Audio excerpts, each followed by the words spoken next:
श्री नवनाथ ग्रंथ कथासार अध्याय 25 श्री गणेशाय नमः.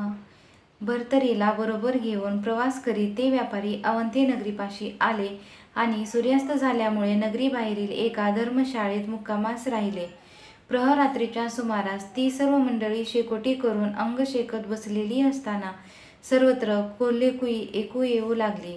प्राण्यांची भाषा अवगत असलेल्या भर्तरीला त्यांच्या ओरडण्यातून पुढील संकटाची पूर्वसूचना मिळाली.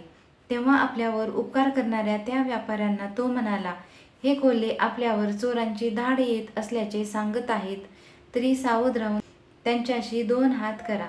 ते ऐकून सर्वांनी आपली चीजवस्तू लपवली आणि शस्त्रसज्ज होऊन सावधपणे पहारा देऊ लागले. थोड्याच वेळात हत्यारबंद चोरांच्या टोळीने त्यांच्यावर हल्ला केला, पण आधीच तयारीत असलेल्या त्या व्यापाऱ्यांनी त्याच्याशी शर्तीने हातघाई करून त्यांना पिटाळून लावले. भर्तरीमुळे सर्वांवरील अरिष्ट टळले म्हणून सर्वांनी त्याचे कौतुक केले. त्यानंतर ती सर्व मंडळी जागत बसली. उत्तरात्री पुन्हा एकदा कोल्हेकुई ऐकू येऊ लागले. तेव्हा व्यापाऱ्यांनी जिज्ञासेपोटी भर्तरीला त्याचा अर्थ विचारला. तेव्हा तो म्हणाला, शंकराचा वरदप्रसाद प्राप्त झालेला एक राक्षस उत्तरेकडून दक्षिणेकडे जात आहे. त्याच्यापाशी 4 तेजस्वी रत्ने आहेत. जो कोणी त्याचा वध करून त्याच्या रक्ताचा टिळा आपल्या कपाळी आणि नगरद्वारावर लावेल, तो अवंतीचा राजा होईल. योगायोगाने विक्रम नावाचा एक तरुण तेथे आला होता. भर्तरीचे बोलणे ऐकून त्या राक्षसाला मारण्यासाठी तो अरण्यात निघून गेला. त्या राक्षसाची पूर्वकथा अशी, एकदा शिवपार्वती दूध खेळत असताना चित्रमा नावाचा गंधर्व तेथे उपस्थित होता. काही वेळाने त्या द्रुत क्रीडेत दान किती पडले यावरून शंकर पार्वती यांच्यामध्ये वाद निर्माण झाला.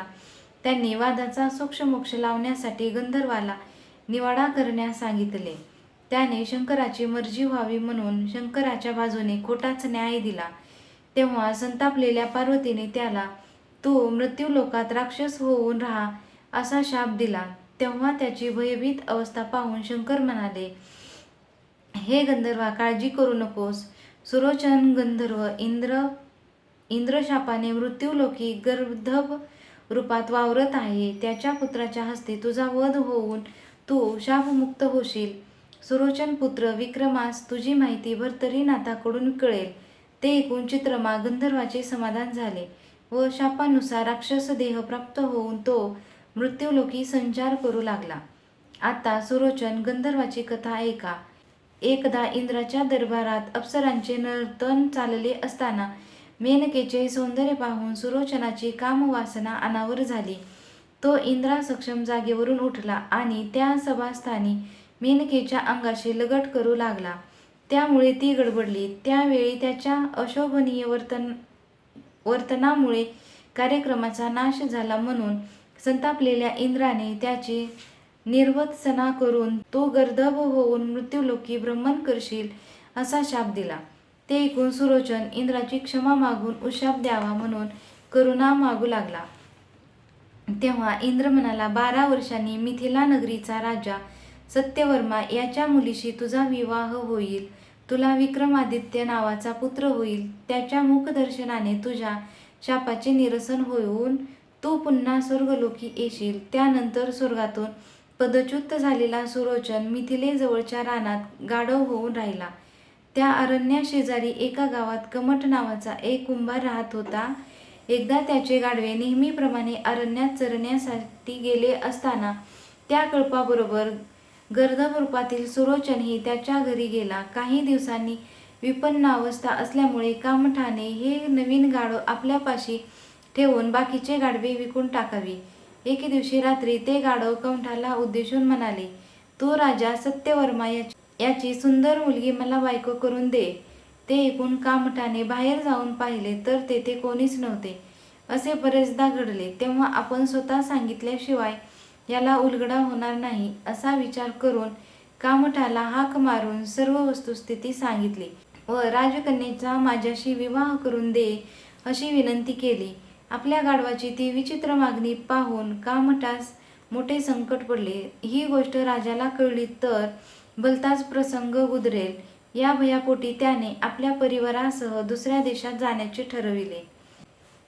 बांधलेल्या सामानाची बोचकी गाढवाच्या पाठीवर लादून तो वेशीबाहेर आला तेव्हा तो पळून जात असावा असा तर्क करून पहारेकऱ्यांनी त्याला नगर सोडण्याचे कारण विचारले. कामटाकडे त्याचे उत्तर नव्हते. वस्तुस्थिती समजली तर भलते संकट ओढवेल म्हणून कमट व त्याची पत्नी गप्पच बसली. त्यामुळे पहारेकऱ्यांचा संशय दुणावला. त्यांनी कामठाला राजा सत्यवर्माकडे नेले. त्याने त्याला अभय देऊन सत्य विचारले असता कामठाने त्याला सर्व हकीकत सांगितली. ते ऐकून राजाही विचारात पडला. एक गर्दभ मनुष्यवाणीत बोलतोय याचा अर्थ तो कोणीतरी शापभ्रष्ट दिव्य पुरुष असावा असा विचार करून त्याने त्याची परीक्षा घेण्याचे ठरविले. तो कमठास म्हणाला, मी माझी कन्या त्याला देईन, पण त्याने ही सारी मिथिला नगरी तांब्याची करून दाखवायची. ही गोष्ट कमठाने गर्दभरूपी सुरोचना सांगताच त्याने विश्वकर्म्याची प्रार्थना केली. त्याच्या विनंतीस मान देऊन विश्वकर्म्याने ती नगरी एका रात्रीत तांब्याची करून टाकली. ते नवल पाहून राजाला गर्दभाचे सामर्थ्य कळले. त्याने आपली कन्या त्यालाच देण्याचा निर्णय घेतला व लोकनिंदा टाळण्यासाठी हा विपरीत विवाह गुप्तपणे उरकून कमठाला त्याच्या परिवारासह दूरच्या दुसऱ्या प्रांतात धाडायचे ठरविले. या सर्व गोष्टीची कमठाला कल्पना दिल्यानंतर सत्यवर्माने आपल्या मुलगी सत्यवती हिला सर्व वस्तुस्थिती समजावून या लग्नासाठी तिचा होकार मिळवला.